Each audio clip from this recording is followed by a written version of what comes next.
Добрый день, уважаемые жители Республики Саха-Якутия. Текущая санитарная эпидемиологическая обстановка в республике остается напряженной. За сутки зарегистрировано, по данным Управления Роспотребнадзора, 289 новых случаев коронавирусной инфекции, из которых 147 приходится на столицу нашей республики, город Якутск. 17 случаев зарегистрировано в Алданском районе. Сложной обстановкой остается обстановка в Амгинском и Мирнинском улусах, где зарегистрировано по 14 случаев.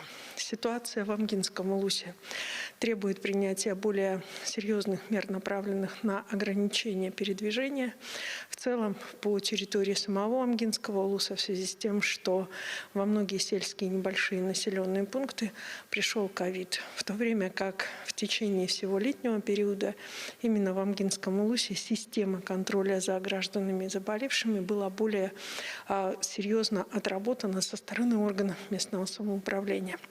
Сложной остается обстановка в Мегино-Кангаласском улусе. Необходимо обратить внимание, что там сегодня зарегистрировано 13 случаев.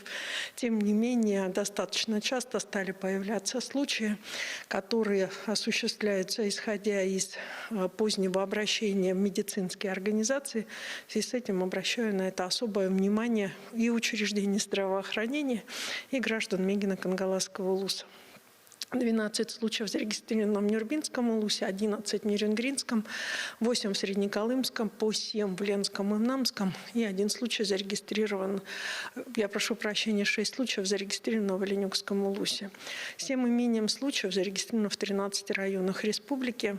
Уважаемые жители республики Саха-Якутия, мы с вами находимся в той ситуации, когда сами по себе санитарно-эпидемиологические обстановки в улусах у нас являются достаточно разными. И иногда видимое благополучие может явиться основанием того, что мы принимаем решение о проведении ряда мероприятий, несмотря на запреты, установленными указами.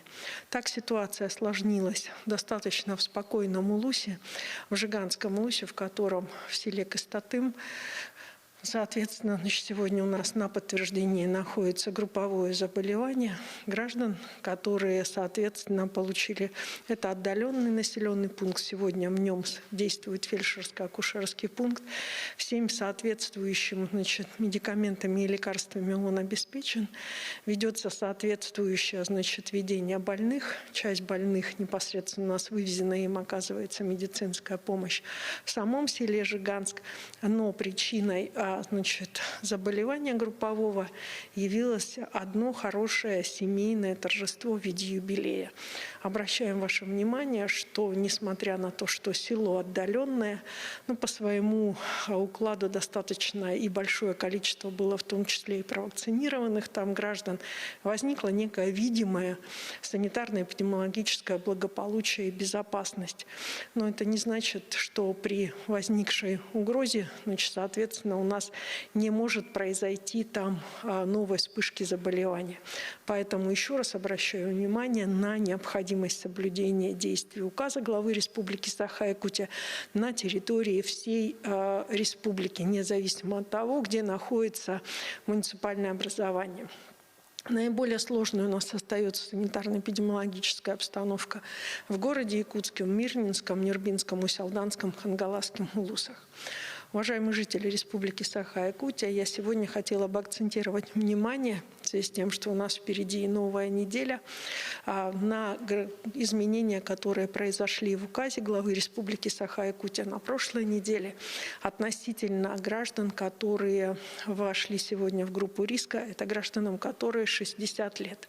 Если раньше все ограничения относительно удаленной работы касались граждан старше 65 лет, то сегодня, соответственно, на удаленную работу должны уйти, если учреждения работают в режиме, граждане, которые, старше 60 лет, и, соответственно, должны быть созданы эти условия для тех, кто, соответственно, Если невозможно перейти на удаленный режим работы, то соответствующие условия должны быть созданы для их работы. Это касается в соответствии с поручением Путина, конечно, невакцинированных граждан, но должны они в обязательном порядке соблюдать все требования. Кроме того, обращаю внимание на то, что действовал и продолжает действовать, особенно сейчас это актуально, пункт указа главы Республики Якутия, по которому допуск на работу граждан, вернувшиеся из длительных отпусков, а сейчас были выезды в отпуска, осуществляется при наличии лишь только отрицательного ПЦР-теста со сроком 72 часа. Необходимо обратить внимание, что в республике продолжается прививочная кампания, и на сегодня уже 527 в республику вообще поступило 527 100 доз вакцины. Новую партию вакцин, первую вакцину у нас получили 408 256 человек. Вот мы так незаметно перешли через рубеж 400 тысяч человек, вакцинированных в республике. Ревакцинировано у нас 32 164 человека. На прошлой неделе возникали вопросы по дефициту вакцины «Спутник Лайт» в некоторых поликлиниках города Якутска. Вопрос был решен оперативно при поступлении сигнала.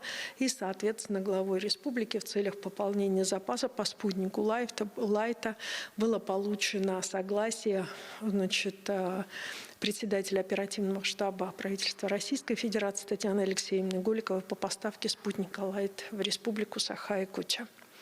Спасибо.